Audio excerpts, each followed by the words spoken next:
बिस्मिल्लाहिर्रहमानिर्रहीम। प्रोग्राम जवाब दो के साथ मैं हूं फ़रूख वड़ाइच और आज हमारे मेहमान हैं पाकिस्तान मुस्लिम लीग नून के सीनियर रहनुमा जनाब तलाल चौधरी साहब। चौधरी साहब, वेलकम टू द शो जनाब, बहुत शुक्रिया। Thank you very much. तो क्या हुआ क्या चौधरी साहब, ये पंजाब आपका गढ़ था और फैसलाबाद आबिद शेर अली, राना सनाउल्ला, खुरम दस्तगीर, बरजीस ताहिर, क्या हुआ साद रफ़ीक?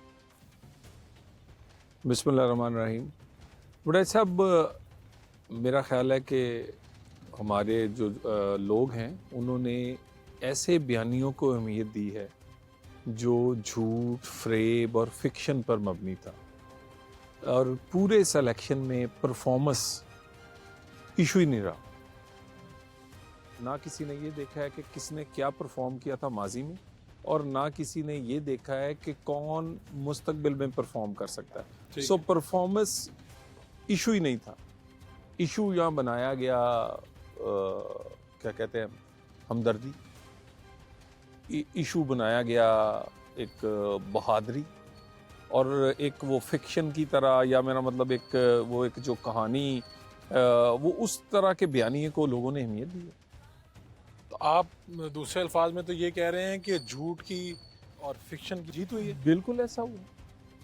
मुझे ये बताएं, ये हम जहां पर बैठे हुए हैं, आप इनसे पूछें ये सड़क किसने बनाई है? नवाज शरीफ ने। पार्क किसने बनाया? नवाज शरीफ ने। स्कूल किसने बनाया? नवाज शरीफ ने। ये बिजली किसने लगाई? नवाज शरीफ ने। यहाँ पर कोई ऐसी सहूलत 90% किसने की है? नून लीग ने। और वोट किसको इन्होंने दिया? जिन लोगों के घर के अगली सड़क, पिछला स्कूल, सामने का पार्क, और जो हर उस शहर की, उस कस्बे की, उस गांव की सहूलत नून लीग ने फराहम की है, वहां पर वोट वो नकदे कोके नु पे। तो आप क्या एक्सपेक्ट कर रहे थे, यानी आप लोगों की क्या उम्मीद थी जब आप कैलकुलेशंस कर रहे थे? तो आप लोगों को ये नज़र नहीं आ रहा था सब कुछ? देखिए, मेरा नहीं ख्याल कि एक ऐसे क्राइसिस में जब इतना मीडिया और सोशल मीडिया हो, लोगों ने मैच्योर बिहेव नहीं किया। लोगों ने मैच्योर बिहेव नहीं, बिल्कुल नहीं किया। बिल्कुल, मैं आपको बताऊं, आज जब आप किसी जगह जहां पर इलेक्शन रिजल्ट हमारे खिलाफ आया है, वहां जाके उनसे आर्गूमेंट करें, उनके पास जवाब नहीं है। ना उनके पास ये जवाब है कि पहले किसने किया है। जी, नवाज शरीफ ने, नून लीग ने। कौन बेहतर कर सकता है, इसका भी जवाब उनके पास ये है कि भाई वो नहीं कर सकते। वो किसी और का नाम लेने से तो हिचकिचाते हैं, लेकिन उन्हें पता है कि वो नहीं कर सकते। और उन्हें जो 4 साल और 10 साल मिले हैं, वो उसका उनके पास कोई जवाब नहीं। आप दिखाएं कि भी हमारी पूरी की पूरी लीडरशिप, वो गुजरांवाला में हो, लाहौर में हो, रहीम यार खां में हो, हम अपने प्रोजेक्ट ही गिनवाते रहे। और ये नकदे कोके तो शुरू होंगे सी, नकदे कोके तो खत्म। यानी इनके पास 10 साल में गिनवाने के लिए केपीके में कोई चीज नहीं थी। तो ये इसको ऐसे नहीं कह सकते कि आपका अपना कोई बयानिया कमजोर हो गया? देखिए, अगर सिर्फ बयानिया आप कह सकते हैं कि हमने बयानिया बनाने की कोशिश की परफॉर्मेंस को, हमने बयानिया बनाने की कोशिश की पाकिस्तान के मौजूदा मसाइल और उसके हल को, हमने बयानिया बनाने की कोशिश की जो रियलिटी है, हमने बयानिया बनाने की कोशिश की कि पाकिस्तान में जब तक अदारे एक पेज पे नहीं होंगे, वो हुकूमतों के साथ खड़े नहीं होंगे, वो मसाइल हल नहीं हो सकते। और इसमें कोई शक नहीं है कि जो लोग कहते हैं ना एस्टेब्लिशमेंट, कैपेसिटी, सिविल हुकूमत की कैपेसिटी के भी इशू है। वो अगर साथ ना हो तो बहुत सारी जगह पर आप सिविल हुकूमतें भी परफॉर्म नहीं कर सकते। आप कह रहे हैं कि इस्टेब्लिशमेंट बहुत ज़रूरी है, मेरा ख्याल उनके है, बगैर नहीं चल सकता काम। देखिए मैं बिल्कुल मैं भी फ्रंट लाइन सोल्जर रहा। वो एंटी एस्टेब्लिशमेंट बयानी का मियां नवाज शरीफ, आप उसका शिकार भी हुए। मैंने सज़ा भी भुगती। लेकिन मैं ये समझता हूँ कि जैसे जैसे आपका एक्सपीरियंस होता है, जैसे जैसे आप आगे बढ़ते हैं सियासत में, मेरा ख्याल है कि उनके पास बहुत सारी, उनकी कैपेसिटी बहुत है, उनके पास बहुत सारा कुछ। वो अगर हुकूमतों के साथ खड़े हों तो हुकूमतें बहुत बेहतर परफॉर्म कर सकती हैं।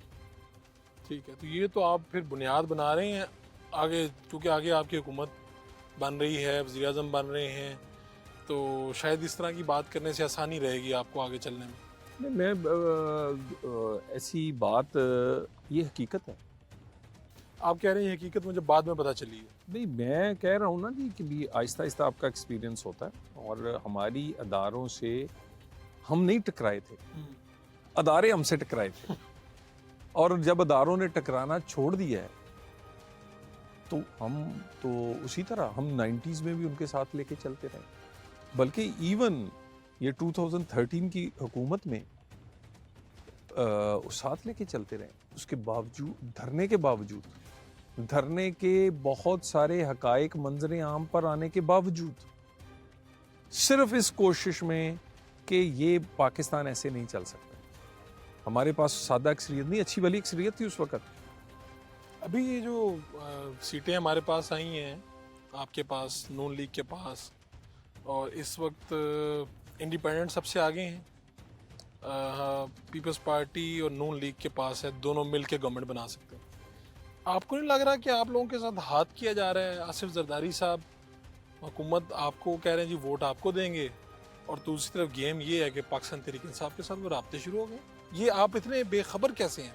देखिए, मेरी एक तो हम एक ज़िम्मेदार पार्टी हैं, हम वो आइडियल हालात और अच्छे ख्वाब मेरी पार्टी के भी थे, हमारे भी हैं कि सादा अक्सरियत होती, 2/3 अक्सरियत होती, हम ये करते। हम हकीकत इस वक्त ये है कि स्प्लिट मैंडेट है, हंग पार्लियामेंट है, और उसके अंदर, इसी पार्लियामेंट के अंदर जो लोग हैं उनसे बात करना पड़ेगी। आप पीपल्स पार्टी के साथ हमारा बहुत सारे इख्तलाफात हैं, उनकी परफॉर्मेंस से लेकर उनके बहुत सारी और चीज़ों तक, लेकिन कदरे मेच्योर पार्टियों से ही बात होगी ना जी। अब आज आप देख लें, सिर्फ मेरा मतलब ये जो पिछले चंद दिन, जो जेल से निकलता है दोपहर को वो कुछ अनाउंस करता है, जो जेल से शाम को निकलता है वो कुछ और कह देता है। सुबह वाला कहता है पीपल्स पार्टी से बात होगी, मिल के जिद्दोजहद करेंगे, शाम वाला कहता है नहीं, खान साहब कहते हैं इनसे हम इनको हाथ भी नहीं मिलाएंगे। कहने का मतलब ये लोग, ये आप देख लीजिएगा, किसी वक्त अक्सरियत होनी वो कोई बहुत शायद बड़ी बात लगती है, उनके पास वोट उन्होंने ज़रूर लिया है, लेकिन ज़रूरी नहीं है कि वो उतने मैच्योर भी हों पॉलिटिकली भी और आगे चीज़ों को चलाने के हक़ में भी। तो मेरा ख़्याल है कि ये थोड़ी देर का ये जो हवा पैदा हुआ है, ये जो आज़ाद लोगों का, ये ख़त्म हो जाएगा।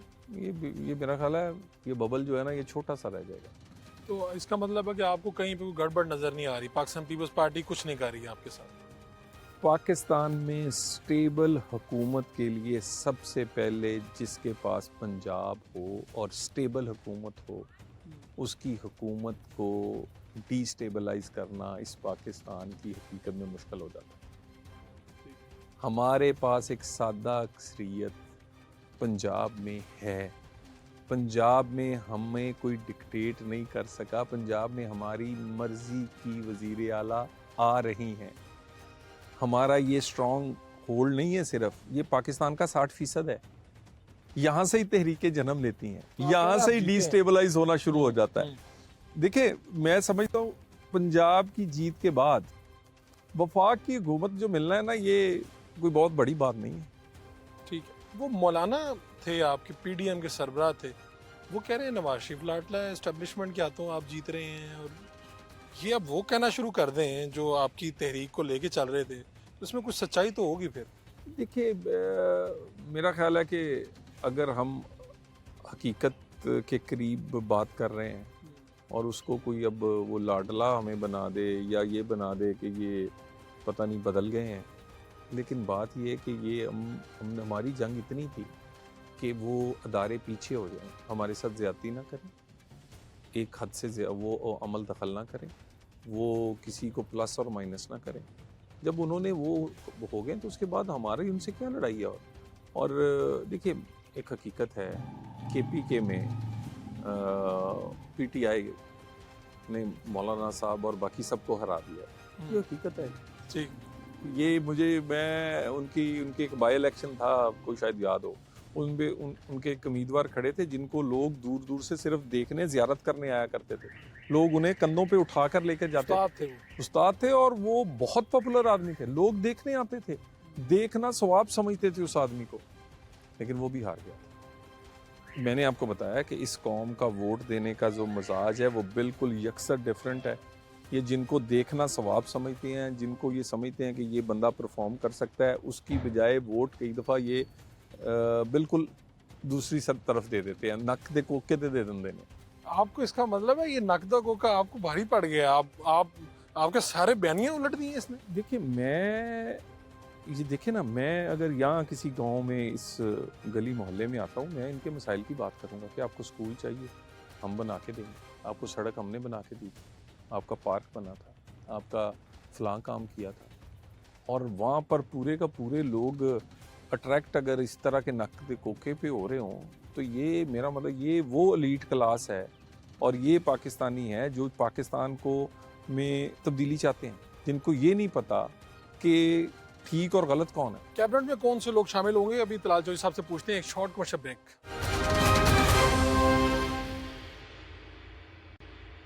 Welcome back.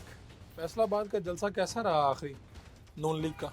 देखिए, जलसा ठीक था, लेकिन जलसा में जो रिस्पांस था ना वो एक्सीलेंट। जलसे की तादाद पे मैं बात नहीं करता, रिस्पांस, क्योंकि हमें तो पता चला कि कायदीन नाराज होके गए यहाँ से। नहीं, नाराज मैं साथ ही था, ऐसी बात नहीं है।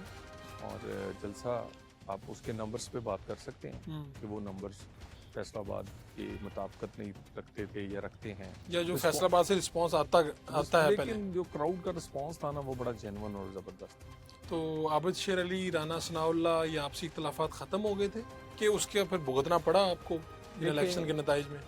इस दफ़ा कोई ऐसा इख्तलाफ की वजह से सीटें नहीं आ रही, पिछली दफ़ा हारी। इस दफ़ा इख्तलाफ नहीं था कहीं। इस दफ़ा जो सीटें हारी हैं वो एक जो वेव थी वो यकसर यहाँ खिलाफ। तो खुद आप जहाँ पे हम बैठे हुए हैं, यहाँ पे क्या सूरत हाल थी? लोगों के आसपास लोग आपसे मिलते हैं, अभी भी हम देख रहे थे। तो क्या ये वोट इन्होंने किसको किया, नून को या इमरान खान? ये जहाँ पे हम बैठे हैं यहाँ पर जो उम्मीदवार जीते हैं उनका नाम है राना आतफ। ठीक है। इस पूरे कॉलोनी से, इस ब्लॉक से पीटीआई जीती है। ठीक। इनमें से अभी आपका कैमरा ले जाए, 90% लोगों को ना उस बंदे का माजी पता है, ना उसका करैक्टर पता है, ना उसका घर पता है, ना उसकी कोई सर्विसेज है, सोशल सर्विसेज हो, पॉलिटिकल कोई उसका कैरियर हो। इस तरह के बंदों को इन्होंने वोट तो क्यों जीत गए फिर? कैसे जीत? मैंने आपको बताया कि यानी इमरान खान के इस नाम पे वो कौम जीत के गए। शऊर पे ये बहुत बड़ा सवाल है, ये इलेक्शन का रिजल्ट। ये मैं आपसे कह दूं, इनसे आज आप बात कर ले, इनसे पूछे ये ग्राउंड किसने बनाई थी, ये पिछला स्कूल किसने बनाया था, ये सड़क किसने बनाई थी। इनसे इनकी स्ट्रीट लाइट से लेके इनके एक एक चीज का इस कॉलोनी का हिसाब लें, वो नवाज शरीफ या नून लीग कहेंगे। ठीक है। लेकिन वोट इन्होंने उस आदमी को दिया है जिसका इनको एड्रेस भी नहीं पता। ये क्या हुआ? नून नवाज शरीफ के जितने लोग करीबी थे वो सारे सीन से आउट हो गए या कर दिए गए? यानी आप भी थे, आप भी आउट, खुरम दस्तगीर हैं, राना सनाउल्लाह हैं, आबिद शेर अली हैं, ये सब लोग आउट हो गए हैं या कर दिए गए हैं? मेरा ख्याल है जब बंदा हार जाता है ना तो वो फिर ना कोई ऐसा बयानिया बनाने की कोशिश करता है कि जिससे वो अपनी ज़ाती शिकस्त को पीछे करके उस बयानिए के पीछे छुप सके। ठीक है। कुछ भी ऐसा नहीं है। यानी उनकी बेटी वज़ीर आला पंजाब है और सबसे कंफर्टेबल मेजॉरिटी जो है वो पंजाब के अंदर है। और मुझे आप जो भी कहें कि बिल्कुल मैं मरियम साहबा की टीम का हिस्सा रहा हूँ, बड़ी देर उनसे काम किया, लेकिन शहबाज साहब आप कहेंगे जी वो पता नहीं कोई ये ग्रुपिंग, ऐसी कोई बात नहीं। मेरी इस टिकट वाले मामले में शहबाज साहब 200% मेरे साथ खड़े। अच्छा, ये दो नज़रियात में तो इख्तलाफ है ना, यानी इख्तलाफ क्या है? नवाज शरीफ सिविल सुपरमेसी की बात करते हैं, शहबाज शरीफ हाइब्रिड रिजीम की तरफ ही जा रहे हैं। तो अब आपका तर्ज सियासत क्या होगा? आप किसके साथ खड़े होंगे? आप बदले हुए तलाल चौधरी हैं। देखिए, मेरी गुजारिश ये है कि एक तो पार्टी का जो डिसीजन होता है ना वही फिर मेरा फैसला, अंदर बैठ के मैं कोई भी बात कर सकता, अंदर बैठ के मैं कोई भी खिलाफ कर सकता। और शहबाज साहब तो वो नंगे चिट्टे ही वो कहते थे कि इस मुल्क में यही ठीक है, और जब उनकी बात नहीं मानी जाती थी तब भी वो नवाज शरीफ के पीछे खड़े होते थे। वो जब हम जीटी रोड से आए थे तो वो जीटी रोड में आने में हक में नहीं थे, लेकिन पूरे जीटी रोड का इस्तकबाल जो है वो उन्होंने खुद करवाया और रिसीव किया था नवाज शरीफ। वोट को इज्जत दो में जो मर्जी उनका इख्तलाफ होगा किसी साइड पे, लेकिन वो बिल्कुल भाई के साथ पीछे खड़े रहे। 2 दफा जेल गए, उनके घर का कोई बच्चा नहीं बचा, बेटियां नहीं बची। सो वहाँ मामला ये, पार्टी के अंदर एक डिस्कशन होती है हर सिचुएशन पे, उस सिचुएशन में डिस्कशन के बाद जो फैसला होता है वो सबका फैसला होता है, और उसमें हो सकता है मैं किसी और साइड पे हूँ, दूसरा हूँ, लेकिन फैसले के बाद सब एक है। और इस पार्टी की खूबसूरती ये है, और इसी वजह से पाकिस्तान की ये 40 साल से ये एग्जिस्ट कर रही है। आप लोग जब आपके कायद नवाज शरीफ, मरीम नवाज जेल में थे, आप नाहल हो चुके थे, सख्तियाँ थीं, आपको जलसों में प्रॉब्लम्स थे, तब आप लोग अच्छी सीट्स ले रहे थे, लोग आपको वोट डाल रहे थे, आपके ऊपर फूलों की पत्तियां निछावर कर रहे थे, और जब आपको एस्टेब्लिशमेंट ने पूरा सपोर्ट किया, आपके जलसे करवाने दिए, दूसरी तरफ कोई जलसा नहीं कर सका। अभी यहाँ पे कितने को हमें पीटीआई में पूरा शहर देख के आया हूँ, पीटीआई के कोई पैनल्स उस तरह से नज़र नहीं आए जिस तरह नून के नज़र आए। इस सब के बावजूद आपको नहीं लगता कि वोट को इज्जत दो का बयानिया रहता तो आप लोग आज सिंगल लार्जेस्ट पार्टी होते? पता नहीं पार्टी होते भी कि ना होते। अच्छा, आप कहते हैं कि खत्म हो जाती पार्टी? ये वो कहते हैं आजादों ने वोट बड़े लिए हैं, बड़े जी कितने 100 जीत गए, कहाँ है वो? वफाक में हुकूमत है उनकी, पंजाब में हुकूमत है उनकी। या मतलब सबसे ज़्यादा ज़रूरी होता है पाकिस्तान में कि अगर आपकी कोई मकबूलियत या कोई, तो उसके साथ साथ आपका कोई यानी इस काबिल हो, क्योंकि सियासत या इलेक्शंस का पावर में आने का नाम है। तो आप कह रहे हैं कि पावर नहीं आती अगर आप टकराव की तरफ जाएं और वोट को इज्जत दो का बयानिया लेके आएं? टकराव तब होना चाहिए जब कोई, यानी हमारा टकराव इसलिए था कि अदारे हमसे टकराए थे, हम उनसे नहीं टकराए थे। और इमरान खान का टकराव ये है कि मुझे लेकर आओ, मुझे कंधों पे बिठाओ। हमारा टकराव ये था कि किसी को कंधे पे ना बिठाओ।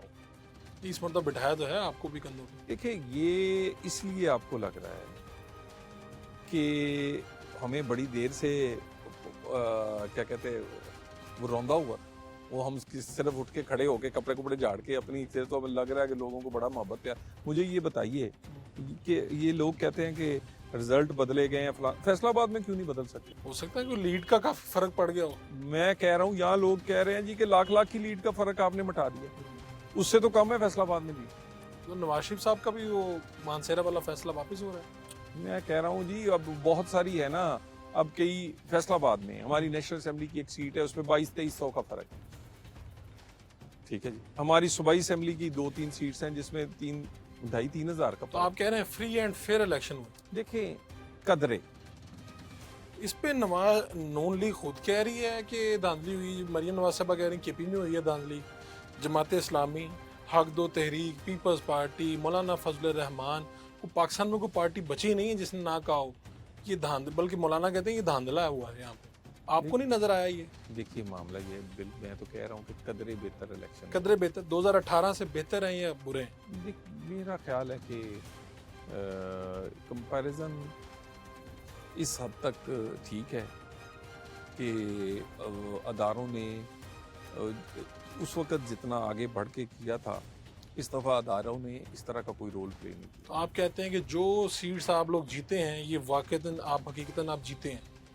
देखिए, अगर देखें आप एक पॉलिटिकल एनालिसिस बड़ी देर से करते आ रहे हैं, आप हमारी कैंपेन देखें, हमारे उम्मीदवार देखें, उनकी इलाकों में उनकी पोजीशन देखें, आप उनका कंपैरिजन उनके मुखालिफ उम्मीदवारों से करें, उसके बाद सारी चीज़ें आप देखेंगे कि नून ने बहुत बेहतर किया उम्मीदवारों की सिलेक्शन, इलेक्शन कैंपेन, उनका अपने इलाकों में असर व रसूख, बरादरियाँ, धड़े, ग्रुप, तो ये सब चला ही नहीं है इस मरतबा। मैं वही आपसे कह रहा हूँ, उसके बावजूद हमें सीटें नहीं मिली। और एक तरीका ये है कि इस वक्त नून लीग के पास ये चॉइस मौजूद है कि इस पाकिस्तान में अगर कोई इसको आप कह लें कि भी ठहराव का शिकार करना हो या किसी बहरान का शिकार करना हो, तो हम एक जिद लेके खड़े हो गए। पंजाब में हुकूमत बन गई। पंजाब में हुकूमत का मतलब है कि पाकिस्तान में कंफर्टेबल है, कंफर्टेबल है, किसी की ज़रूरत तो नहीं है।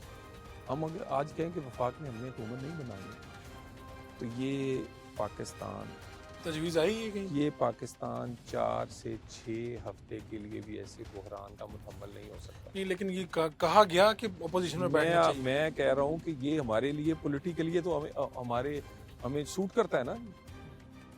वही मैं सोच रहा हूँ, ये तो कांटों की सेज है इस वक्त वफाक। लेकिन मुझे ये बताइए, इसमें तो मौलाना तक नहीं बैठ रहे, मौलाना कह रहे हैं अपोजिशन में बैठे हैं चल के, मैं आपको दावत दे रहे हैं। बड़ा साहब गुजारिश ये है कि अगर पाकिस्तान डिफॉल्ट कर दे,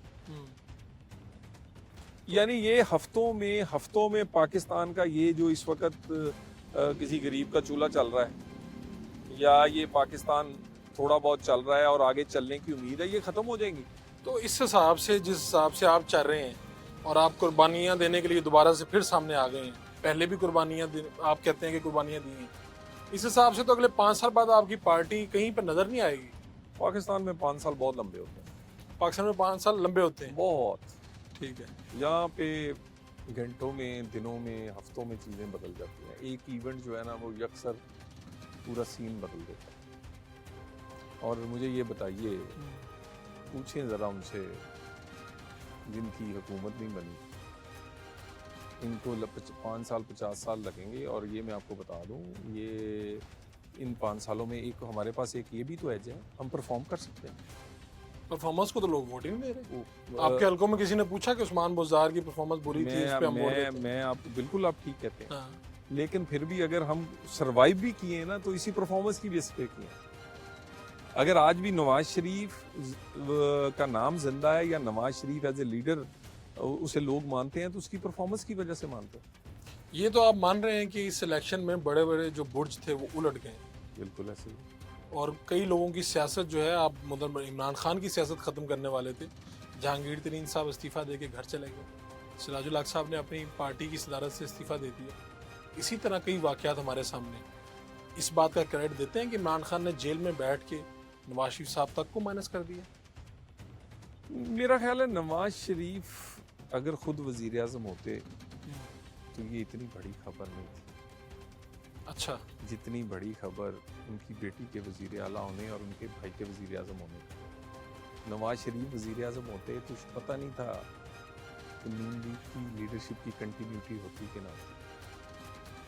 ठीक है, यानी नवाज शरीफ वज़ीर आज़म होते तो आपको लगता है कि मसाइल ज़्यादा बढ़ जाते? नहीं, ये इतनी बड़ी बात, नवाज शरीफ का वजीर आज़म बनना शायद इतनी बड़ी बात नहीं था जितना यानी ये वो मरियम नवाज है जिस पे लोग कहते थे लाल लकीर लग गई है, ज़िंदगी में कभी ये बन नहीं सकती। ये वही शरीफ फैमिली है जिन पे कहा करते थे कि ये तो बाकी सब कुछ चलेगा, इनकी सियासत नहीं चलेगी। यही नून लीग है जिसे कहते थे ये नून लीग नहीं होगी, ये कोई और मुस्लिम लीग होगी। आज वही मुस्लिम लीग नून उसी शरीफ फैमिली की क़यादत में वफाक और पंजाब में हुकूमत बनाने जा रही है। ठीक, पाकिस्तान तहरीक इंसाफ का बयानिया जीत गया है, तलाल चौधरी साहब इख्तलाफ कर रहे हैं, कह रहे हैं नहीं कुछ और जीता है। क्या हुआ? एक शॉर्ट कमर्शियल ब्रेक, उसके बाद बताते हैं आपको।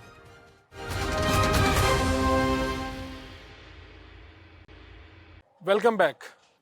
आप सोच क्या रहे हैं आप लोग, मतलब मरीम नवाज साहब वज़ीर आला पंजाब बनेंगी और कुछ 5 साल में ऐसी परफॉर्मेंस होगी कि अगली मरतबा वो वज़ीर आज़म की उम्मीदवार होंगी और पूरे पाकिस्तान में मुस्लिम नून की मेजोरिटी होगी? आप कुछ ऐसा सोच रहे हैं? देखिए, इसमें तो कोई शक नहीं है कि पंजाब में जो बंदा काम करता है वो फिर सियासत में और उसकी पार्टी जगह बना लेती है। नवाज शरीफ ने, शहबाज शरीफ ने ये करके दिखाया। ठीक है। और ये सारे का सारा पंजाब में वोट ही परफॉर्मेंस पे पड़ता है। पंजाब दूसरे सूबों की तरह ज़्यादातर काम करने वालों को लोग वोट देते हैं इधर। और मरियम साहिबा इंशाल्लाह ताला मेरा ख्याल है पिछले सारे जितने भी वज़ीर आला थे उनसे बेहतर परफॉर्म। ये मैं तो जिस तलाल चौधरी को जानता हूँ तो मज़ाहमत पे यकीन रखता है। आज का तलाल चौधरी जो मेरे सामने बैठा है, ज़रा बदला तलाल चौधरी, ये सोच में जो थोड़ा सा चेंज हुई है, ये प्रैक्टिकल आप देख रहे हैं कि यार पाकिस्तान में होता कुछ है, जज्बात में रहें तो कुछ और बात रहती है, प्रैक्टिकली बात ये है। आपको समझ आई है? कुछ वाक़यात आपने ऐसे कुछ देखे हैं? देखिए, एक ये भी अब कह सकते हैं कि भी चीज़ें की रियलिटी में और तरफ भी, लेकिन एक मैंने ये भी देखा है, देखिए मज़ामत बिल्कुल करनी चाहिए, लेकिन मज़ामत करने के लिए अगर कोई आगे से उस मज़ामत के बाद मान जाए, तस्लीम कर ले, तो उसके बाद तो जंग तो नहीं है ना ये। बिला वजह की तो मज़ामत नहीं होनी चाहिए, मज़ामत किसी वजह से होनी चाहिए, किसी असूल पे होनी चाहिए। तो आपने जड़ांवाला में कुछ तकारीर की थी, उसके बाद आपकी नाअहली हुई थी, तो साकिब निसार साहब मौजूद थे उस वक्त, बाकी लोग, तो आपको बाद में कभी पता चला कि इसमें कोई इस्टेब्लिशमेंट इन्वॉल्व थी मुझे बाहर करने में? देखिए, इसमें तो कोई शक नहीं है, उस वक्त जितने लोग माइनस किए गए थे या नून लीग को माइनस किया गया था या मियां नवाज शरीफ से लेके नीचे तक जो चीज़ें की गई थी, उसमें इस्टेब्लिशमेंट के कुछ मेरे को खास करैक्टर पता चला कि ये करैक्टर था इन्वॉल्व, वो मियां साहब उन दोनों के नाम ले चुके हैं। यही थे, यानी बाजवा साहब और फैज साहब, ये इसमें तो कोई शक और नहीं है। आपकी नाअहली के पीछे भी ये लोग? मैं आपको आपको लगता है क्या? साकिब निसार का आप सिर्फ फ़ोन का व्हाट्सअप ले लें या फ़ोन की उसकी रिकॉर्ड ले लें, ठीक है। आपको पता चल जाएगा इस मुल्क में फैसले कैसे होते ये तो इसका मतलब तलाल चौधरी इतना बड़ा खिलाड़ी था कि जिसके लिए उन दो बड़े कैरेक्टर्स को नीचे आना ये- पड़ा, आपको नाहल करवाना पड़ा। हैं। तलाल चौधरी इतना बड़ा नहीं था, नून लीग का उन्होंने मेरे से नीचे वाले भी नहीं छोड़े। वो एक पाकिस्तान में उन्होंने एक वेव बनाने के लिए, इमरान खान की तासर देने के लिए, परसेप्शन बिल्ड करने के लिए उन्होंने ऐसे चीज़ें की हैं कि ये काबिल कबूल ही नहीं है। सिर्फ नवाज शरीफ नहीं, तलाल चौधरी भी, यानी ऊपर से लेके नीचे तक उन्होंने एक तासर बयान बनाया। नहीं, बाद में कोई आपसे कोई मिला, उन्होंने कहा यार गलती हो गई, साढ़े को माफ कर। मेरा ख्याल है कि देखिए मेरी इसमें ये कोई ज़ाती माफ़ी देने का यानी कि नहीं, लेकिन बंदा शर्मिंदा तो होता है कि ये हमारे से गलती हुई। नहीं, आप आज नहीं तो कल ये साकिब निसार ये सारी दुनिया के सामने मान और ये बताएगा कि इसको कौन कहते थे। लेकिन मसला पता क्या जी, हम अगर इस जंग में पड़ जाए, इस बदले में पड़ जाए, इससे रोटी सस्ती नहीं होती। आप कह रहे हैं आगे बढ़ना है। देखिए मेरी बात सुने, आटा, चीनी, घी, बिजली और गैस लोगों से बिल नहीं दिए जा रहे, लोगों से आटा, चीनी, घी नहीं लिया जा रहा। ये किसी को जेल भेजने से और किसी को पोते से उतारने से ये चीज़ें सस्ती नहीं होंगी। लोगों का चूल्हा नहीं चल रहा, हालात अच्छे नहीं हैं। तो पहले आप नाहल हो गए, इस मरतबा पार्टी ने नहीं टिकट दिया, अगर आपको टिकट मिलता तो ये हल्का जीत जाते। देखिए जी, अपने बारे में खुशफहमी तो बंदे को होती है और यकीनन मुझे तो पूरी उम्मीद थी और मैंने हल्के में भी बड़ी मेहनत की थी। या इस वक्त अपने आप को खुशकिस्मत समझ रहे हैं कि शुक्र है टिकट नहीं मिला, आराम से बैठ गए हूँ, बाकी बड़े खिलाड़ी तो सारे आउट हो गए, बाहर बैठ गए। देखिए गुजारिश ये है कि मेरे जब मियाँ नवाज शरीफ साहब ने मेरे से बात की या जब उन्होंने मुझे कहा कि जो ये तुम फैसला करोगे वही पार्टी का फैसला होगा, वही मेरा फैसला होगा, और वो उस वक़्त जो हालातों वाक़यात थे, मैंने अपना रिश्ता बचाया है नवाज शरीफ से। अच्छा। मैंने अपना उस वक़्त ओहदा नहीं, उस वक़्त सीट जो थी, जो टिकट थी, उस वक़्त तो लोग इसको वो क्या कहते हैं, जीती हुई टिकट MNA की सीट समझ रहे थे। ये आज के हालात आप छोड़ दें, उस दिन तो लोग मुझे ये कह रहे थे कि सियासत इसकी ख़त्म हो गई है। अच्छा, आपको कहा आप यहाँ लोग, मैं जब आया हूँ, लोग धड़े मार रो के रोते रहे हैं। लोगों का एक देखिए ना, दर्जा ब दर्जा आपसे मोहब्बत होती है और हमसे मोहब्बत नवाज शरीफ की वजह से है। लोगों को मेरा नाम याद आए ना आए, वो पहले कहते ओ नवाज शरीफ, फिर शेर, ओ तलाल, फिर उनके नाम ज़हन में आता है। तो कहने का मतलब है, बिल्कुल उस वक्त तो लोग समझते थे सियासत ही खत्म हो गई, और अब आपको लग रहा है कि सियासत तो हमारी बच गई है। नहीं, मेरा ख्याल है कि देखिए अगर आपका रिश्ता बच जाए ना तो सब कुछ बच जाता है। तो क्या आपको कायल किस तरह से किया गया? अभी मैं देख रहा था आपकी तस्वीरों के ऊपर, तस्वीर के ऊपर लिखा था नामजद सेनेटर, तो इस तरह से कायल किया गया कि सेनेट में जाएंगे आप और फिर वजारत भी मिलेगी? देखें, कोई चीज़ मैंने नहीं मांगी और चले, मेरे लिए नवाज शरीफ से बारगेन करना ही नामुमकिन है। मेरे लिए मैं वो हुक्म कर दें, वो मुझे फैसला कर दें, मैं उस पर अमल करना मेरा। तलाल साहब, अपना हल्का छोड़ना भी बहुत मुश्किल है। मैंने आपको बताया कि उस वक़्त तो मुझे इसमें कोई शक नहीं है, लेकिन अगर एक तरफ इतना बड़ा रिश्ता हो और वो इतना बड़ा आदमी हो, और वो आदमी भी वो इंसान बहुत बड़ा है, लोग उसे सिर्फ एज ए लीडर बहुत जानते हैं कि बहुत बड़ा लीडर, वो बहुत बड़ा इंसान है। वो खुद ये फैसला नहीं करना चाह रहा था। मेरा ख्याल है मेरे से ज़्यादा दिल उस वक़्त लीडरशिप का दुख है जब वो मुझे टिकट नहीं दे सके। तो अब आप सेनेट में जाएंगे, देखिए कहा क्या गया आप? बिल्कुल शहबाज साहब ने यही कहा था, मियां नवाज शरीफ मियां साहब ने भी, पार्टी ने यही फैसला किया था कि भी आपको सेनेट में और इसी तरह फिर जो भी किसी जगह अगर वो काम लेना चाहेंगे सूबे में या वफाक में तो वो बिल्कुल काम लेंगे। पहले भी मैं टीम में काम। आप कहाँ काम करना चाहेंगे, वफाक में या सूबे में? देखिए आपकी क्या प्रेफरेंस है? देखिए मेरे लिए तो इसमें कोई शक नहीं है कि भी मेरी अपनी ख्वाहिश तो कई दफ़ा फिर पार्टी उस पर तो अमल ही नहीं करती, नहीं तो मुझे टिकट ही दे देती। लेकिन यकीनन मेरा, देखिए ना, मैं मरियम साहबा की टीम के साथ उनके साथ काम करता रहा हूँ और वो मेरी लीडर भी हैं, मेरी बॉस भी हैं और मेरा उनसे एक और भी रिश्ता है, वो मेरी बहन भी हैं। और तो आप यानी पंजाब में काम करना मैं वो अगर मुझे वो अपनी टीम में मुनासिब समझेंगी तो मेरी प्रेफरेंस ज़रूर ये होगी कि मैं उनके साथ काम। ठीक है। ये दानियाल अजीज आपको अपने जैसे नहीं लगे? पार्टी ने टिकट नहीं दी, मार भी खाई, बाहर भी हुए असेंबली से, आपको लगा नहीं कि यार ये भी एक तलाल चौधरी की ही कहानी है?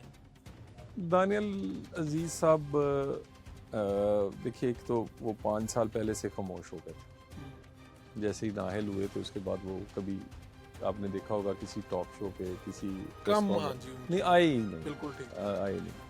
और उसके बाद उनका अपना एक मिजाज है और अपनी एक उनका था और वो सारा इख्तलाफ तो एक टिकट पे हुआ और उस इख्तलाफ को उन्होंने इस हद तक बढ़ा दिया। देखिए मेरे जज्बात हो सकता है उनसे भी ज़्यादा, लेकिन पार्टी के अंदर की बात पार्टी के अंदर होनी चाहिए। अगर आप समझते हैं कि उनसे गलती हुई, इसका इजहार बाहर आके करना? पार्टी के अंदर की बात पार्टी के अंदर होनी चाहिए। मुझे भी पार्टी के अंदर सबको सारे अच्छे तो नहीं लगते, कई लोग पार्टी के अंदर एक दूसरे को वो जहर से भी बुरे लगते हैं, लेकिन पार्टी के अंदर की बात, फिर पार्टी किस बात की हुई कि हर बंदा आके अपनी बात बाहर चौक चौराहे में रख दे और तमाशा हमारा पूरे पाकिस्तान में बने? तो फिर फैसला, और जब किसी को बड़ा मान लें, किसी को लीडर मान लें, वो बड़ा लीडर किस बात का है कि अगर वो फैसला करे तो वो फैसला ही नहीं मानना। शाहिद खाकान अब्बासी साहब की कैबिनेट में आप रहे, गलती उनसे हुई या पार्टी से हुई? मेरा ख्याल है जितनी टॉलरेंस और जितना साथ लेके चलने की खूबी इस पार्टी में और नवाज शरीफ में है, शायद ही किसी में। 40 साल पुराने आज भी साथी, ज़्यादातर साथी उसके साथ, बेशुमार की बहुत सारी गलतियां, कमी, कोताहियां उसको पता है, लेकिन मियाँ साहब वो इग्नोर करते हैं, लोगों को साथ लेके चलते हैं जब तक कि कोई बिल्कुल खुद ही ना साथ चलना चाहे। और आप देख लें कि आज चौई निसार साहब हों या शाहिद खाकान साहब हों, वो आज सियासत में इररिलेवेंट हो चुके बहुत हद तक, और होना नहीं चाहिए था। ख्वाजा आसिफ या रेहाना डार, कौन जीते, सच्चाई क्या है? एक शॉर्ट कमर्शियल ब्रेक, फिर बताते हैं आपको।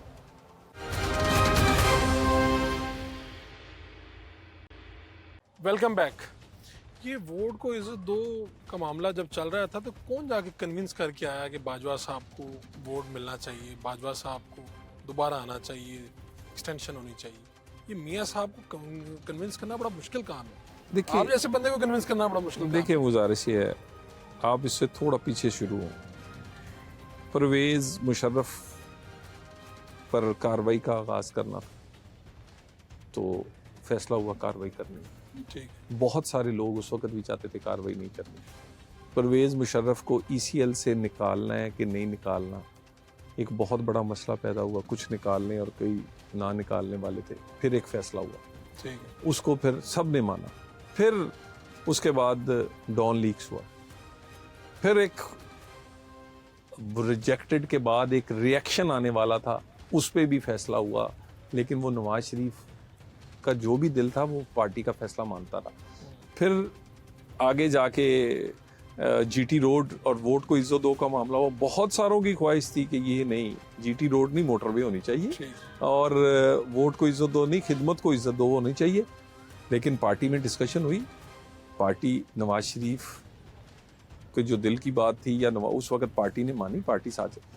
फिर इसी तरह ही चीज़ें, कई दफ़ा फैसला जो है वो नवाज शरीफ या किसी की अपनी मर्जी का होता है, लेकिन जब पार्टी फैसला करती है तो लीडर की फिर खूबी यही होती है कि सारी पार्टी को साथ लेके चलना होता है। अगर वो सारी पार्टी को हमेशा साथ लेके ना चले तो 40 साल कैसे गुजार देता? तो कौन कौन नहीं टकराया उससे? कौन पाकिस्तान की तारीख में किसने उसको माइनस करने की कोशिश नहीं की? उसकी एक ही स्ट्रेंथ रही है, एक उसका अल्लाह पे तवक्कुल है, पाकिस्तान के लोगों पे यकीन है, और दूसरा उसको अपने साथियों पे। तो इसका कोई मतलब उसका साथी है? इस केस में भी ऐसे ही हुआ, यानी नवाज शरीफ साहब नहीं चाहते थे लेकिन उनको कन्विंस किया गया। गुजारिश है पार्टी के मजाज, हालात और उसके बाद पूरी पार्टी को इकट्ठा लेके चलना सबसे बड़ी खूबी है। और आप ये देख लें, ये नवाज शरीफ हमारी खुशकिस्मती है कि नवाज शरीफ लीडर है, और उसकी एक खुशकिस्मती है कि उसके साथ साथी ऐसे ऐसे हैं कि वो 40-40 साल से साथ हैं। कौन काल कोठरी में नहीं रहा, कौन अंदर नहीं गया, कौन कोई भागा, कोई रोया, किसी ने प्रेस कॉन्फ्रेंस की। इस तरह के साथी भी तो नहीं ना मिलते। तो उन साथियों को और इस पूरे गुलदस्ते को जिसमें हर किस्म का फूल है, वो फिर साथ लेके चला। और नवाज शरीफ की यही खूबी है, इसीलिए तो आज तक हम 40 साल से ये अल्हम्दुलिल्लाह नवाज शरीफ 6वीं दफा वजीर आजम बनने जा रहे हैं। ये शहबाज शरीफ नहीं बनने जा रहा, ये नवाज शरीफ 6वीं दफा वजीर आजम बनने जा रहा है। ये जो बातें हो रही कि नवाज शरीफ साहब सियासत से माइनस हो गए, ऐसा कुछ नहीं। आपका क्या ख्याल है कि जब शाहिद खकान बने थे तो कौन बना था? नवाज शरीफ बना था ना। तो नवाज शरीफ साहब बाकायदा यानी इसको पूरा देखेंगे मामलात को। देखिए, मियां नवाज शरीफ की एक आदत नहीं है कि वो छोटे छोटे मामलों में, वो बहुत बड़ी पॉलिसी या बड़े डिसीजन जो हैं उनमें वो कंट्रीब्यूट करते हैं। और आप ये देख लें कि मियां नवाज शरीफ जब मोटरवे बनी थी ना, तो लोग कहते थे बड़े पैसे ज़ाया हो गए। आज कहते हैं यार बड़ा विजन था उस बंदे का। ये 90s की बात है। ये सी पैक को लोग इसी तरह आज एडमायर करते हैं, उस वक्त कहते थे यार ये क्या है। इसी तरह उसकी इकोनॉमिक पॉलिसी जो 90s में आई थी, वो अगर पूरी इम्प्लीमेंट हो जाती तो वो बहुत सारे मुल्कों ने उसको अडॉप्ट किया। तो मेरा ख्याल है वो बहुत बड़े विजन वाला आदमी है, और वो बड़ी बड़ी चीज़ों में कंट्रीब्यूट जरूर करेगा। बाकी बड़ी ज़बरदस्त टीम है, ये खुद करने के काबिल है। तो ये क्या हुआ? सुना आपके वालिद साहब भी हार गए और चचा से आ रहे हैं मेरे ख्याल में। जी बिल्कुल, मैं ये चचा इमरान खान के साथ ही थे। जी, ये टिकट जो थी, मैंने तो जब मेरा फैसला हो गया था, मैं नेशनल असेंबली का इलेक्शन लड़ना चाह रहा था। जब मेरे चचा ने पीटीआई की टिकट ली तो मेरे वालिद सियासत में नहीं, ठीक है, इसलिए उन्हें मैं लेकर आया कि पार्टी या हमारे साथियों को ये गुंजाइश ना हो कि कोई कल मेरे पे ये इल्ज़ाम लगा सके कि यार ये घर से मिल गए, ये कोई मिली भगत है, एक उधर गया हुआ है, किधर गया हुआ है। हम बड़े क्लियर हैं अपने में। तो आप हम चचा को लेके आए? नहीं, मैं अपने वालिद को इसलिए खड़ा किया जो कभी सियासत में नहीं आए, जैसे ये फर्स्ट टाइम लड़े, ये उन्हें पता चले लोगों को कि हम बड़े क्लियर खड़े हैं। और नहीं तो मैं कभी भी, नहीं तो इलेक्शन ही हम नेशनल असेंबली का लड़ना चाहता था जिसमें सिर्फ मेरे घर से मैं उम्मीदवार हूँ। हम और कोई, ये तो इसलिए सिर्फ इस मजबूरी पे, और ये बताने के लिए कि अगर यानी यहाँ पे कोई वो डील और ढील नहीं हम करते, वो घर के अंदर हो या बाहर। तो इस वक्त जो आगे कैबिनेट बनने जा रही है उसमें कौन लोग हैं जो सामने आ रहे हैं? देखिए, एक जो पंजाब और वफाक, देखिए एक तो आपकी कुछ मजबूरियां ये होती हैं कि जो लोग इलेक्ट होके आते हैं 80% उन्हीं में से होते हैं। ठीक है ना जी। आपके पास बड़ी थोड़ी गुंजाइश होती है वफाक और पंजाब में कि आप कोई मुशीर या कोई दूसरे लोगों को रख सकते हैं, टेक्नोक्रेट्स को, या अपने वो लोग जो कि इलेक्ट नहीं होते।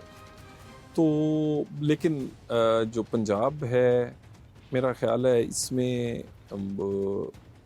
ज़्यादा यंगस्टर्स को मौका मिलेगा, ज़्यादा यानी पहली मर्तबा नजर आएंगे कुछ चेहरे ऐसे, मेरा ख्याल है।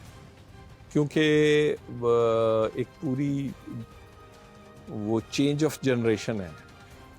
यानी पाकिस्तान मुस्लिम लीग नून भी यूथ की पार्टी देखिए उस तरफ जा रही। देखिए, गुजारिश ये है कि ये बिल्कुल ये जाना भी चाहिए और जाएगी भी।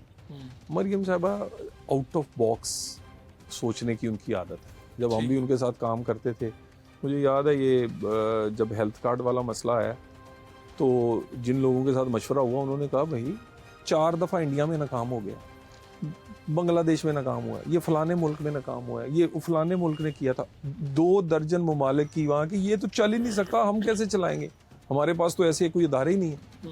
लेकिन उन्होंने वो उसमें से रास्ता निकाला, वही हेल्थ कार्ड, यानी पीटीआई समझती है कि वो शायद उनका किया हुआ था, हालांकि मैं उस टीम का हिस्सा था। फिर एजुकेशनल रिफॉर्म्स किए हैं इस्लामाबाद के स्कूल्स के दूसरे, कभी आप उनको देखें तो सही, प्राइवेट स्कूल उस तरह के खूबसूरत नहीं बने और वो बसेज उनके पास नहीं है जो, और उसके अलावा उनका पूरे के पूरी चीज़ें उन्होंने उसकी चेंज की, उनका सिलेबस, उनकी बहुत सारी चीज़ों में कंट्रीब्यूट किया। फिर यूथ प्रोग्राम, ये जो आज इमरान खान साहब और बाकी ये जो वो क्या कहते हैं बेचते रहते हैं अपना, ये सारे का सारा इसका बुनियादी तो वो आउट ऑफ बॉक्स सोचे। मसलन सबसे बड़ी बात ये सोशल मीडिया, ये हमारी पार्टी आपको पता है बड़ी ट्रेडिशनल सी पुराने दौर की पार्टी है, ये कहते सी ये किहड़े मुंडे लैंदे ये की गई सियासत भलाई दा आप खुले दिल से तस्लीम भी करते हैं और मानते भी हैं, कहते भी हैं, ये अच्छी बात है। नहीं ये बिल्कुल, लेकिन देखे ना बेहतरीन लोग परफॉर्मेंस के एतबार से हो, करैक्टर के एतबार से हो, वो ज़ाती करैक्टर, पॉलिटिकल उनका, उनके अपने इंस्टीट्यूशंस में जो उन्होंने रोल प्ले किया हुआ है, बेहतरीन टीम है ना उनके पास। तो आप लोगों ने तो बड़ा पीछा किया था 2018 में, सिलेक्टेड भी कहा इन्हें और कहा जनाब ही खुद नहीं आया, तो ये तो मेरे ख्याल में ये आसेब अब आपका भी पीछा करेगा। रेहाना डार जीत गई और इतनी सीटों में मसला है। मैं देखिए ना, मैं कुछ हारे हुए जो लोग हैं ना वो अब हीरो बनने की कोशिश कर रहे हैं। यानी यहाँ पर ये हालत है कि जिन्होंने कराची में काउंसलर की सीट नहीं छोड़ी, वो अब कहते हैं मैंने एमपीए मैंने खुद छोड़ी है। यार जाने दें, एमपीए एमएनए कोई छोड़ता है, और अब वो लोग कहते हैं जी कि हीरो बनने की, वो हारे हुए लोग हीरो। ये आपका हाफिज नईम रहमान की तरफ मैं अगली बात कर देता हूँ उसमें। दूसरी बात, यानी जो 7 दफ़ा इलेक्ट हुआ है, वो 6 दफ़ा पहले, वो 7वीं दफ़ा नहीं हो सकता। और जिनके पूरे घर में एक काउंसलर नहीं जीता कभी सारी, जब से पाकिस्तान बना है, उनकी हमारी जो खाला हैं या मासी हैं, वो अचानक जीत गई उस 6 दफ़ा जीते हुए बंदे को, वो जीत सकती हैं, ये नहीं जीत सकते। यानी कैसी परसेप्शन हम बिल्ड करते हैं, वो 6 दफ़ा पहले भी जीता है। तो ये जिन लोगों के पास फॉर्म 45 हैं और रिजल्ट्स हैं, बाकी पार्टी दीगर, आपको तो बेहतर पता है, पोलिंग एजेंट्स तो सब पार्टीज के वहाँ पे होते हैं, वो ले के टीवी पे लहरा रहे हैं चीज़ें, वो कहाँ से ला रहे हैं? बात ये जी कि टीवी पे लहराने से या टीवी का रिजल्ट जो है उसके आने से, तो रिजल्ट तो इलेक्शन कमीशन ने देना है। ये रिजल्ट ARY और जियो या समा ने तो नहीं देना ना जी, एक न्यूज़ ने भी देना है। हाँ जी, एक न्यूज़ ने भी, मेरा रिजल्ट तो देना है इलेक्शन कमीशन ने। सो मेरा ख्याल है बहुत सारी जो है ना जी, आप वो 4 हलकों की कहानी देख लें, उसके बाद वो भी पूरा कमीशन बैठा था, एक चीज़ नहीं निकली थी। सो ये यहाँ पर झूठा बयानियाँ बनाने की हमारे मुखालफों में ये सलाहियत मौजूद है कि वो कामयाब तरीन बयानियाँ मगर झूठ की बुनियाद पर बनाने में कामयाब हो जाते हैं, और ये उनमें सलाहियत है, और उन्होंने इसी सलाहियत पर हमें इस इलेक्शन में उन्होंने वोट लिया है। मेरी राय में तो इस तरह से है, आप इससे बेशक डिसएग्री कर लें, कि आलिया हमजा, यास्मीन राशिद, आपने हथकड़ियाँ लगाई हुई हैं, 3 दिन के अंदर 3 फैसले इमरान खान के ख़िलाफ़ आते हैं, किसी में 14 साल, किसी में 10 साल, इसका ये रिएक्शन नहीं आना था आपके ख्याल में? मजलूम के साथ कौम खड़ी हो जाती जाके। गुजारिश ये है कि वह कौम भी एक हद तक ही खड़ी होती है। वो नवाज शरीफ को कहते थे कदम बढ़ाओ, वो उसको जला वतन करवाया इन्होंने। भुट्टो को कहते थे कि ये हमालिया रोएगा, उसको फांसी चढ़ाया। इमरान को कहते थे ये रेड लाइन है, ये घर में बैठे एयर कंडीशन में बैठ जाते हैं, टीवी लगा लेते हैं, मोबाइल हाथ में पकड़ के ट्वीटें करते रहते हैं, इतनी की आप कह रहे हैं कौम तो नहीं रहना। नहीं, ये रेड लाइन किसने कहा था? मरवाया इन्होंने। भुट्टो को किसने? ये सो आपको असेस भी कर लेना चाहिए कि ये जो सामने क्या चल रहा है, कि ये किन्ने के जोगे ने। तो आपको इमरान खान जेल से बाहर नजर आ रहे हैं नजर कि बाहर आ जाएंगे? देखिए, हमारा तो इशू इस वक्त इमरान खान है ही नहीं। हमारा इशू इस वक्त आटा, चीनी, घी, बिजली और गैस के बिल। ठीक। हमारा इशू इस वक्त पाकिस्तान की इकोनॉमी में, हमारा इशू गरीब का चूल्हा है, हमारा इशू पाकिस्तान का जो एक ठहराव बहरान का शिकार है उसको निकालना है। हमारी तरफ से इमरान खान जेल में हो बाहर हो, हमें इससे कोई परवाह नहीं। अगर हमने ये चीज़ें ठीक कर ली तो हम समझेंगे हमने सब कुछ कर लिया। लोग तो बड़े परेशान हैं, वो कहते हैं कि ये दोबारा PDM2 बनने जा रही है, 16 माह पहले भुगते थे, बड़ी मुश्किल से निकाले हैं। पाकिस्तान के 75 साल में सिर्फ 5 साल एक ऐसे हैं जिसमें आटा, चीनी, घी, बिजली, गैस और डॉलर नहीं बढ़ा, वो नवाज शरीफ के 75 साल में। आटा 30 से 35 का था, चीनी 50 से 55 की थी, पाकिस्तान का बेहतरीन घी 1 से 30 से 40 का था, और वो 5 साल नहीं बढ़ा।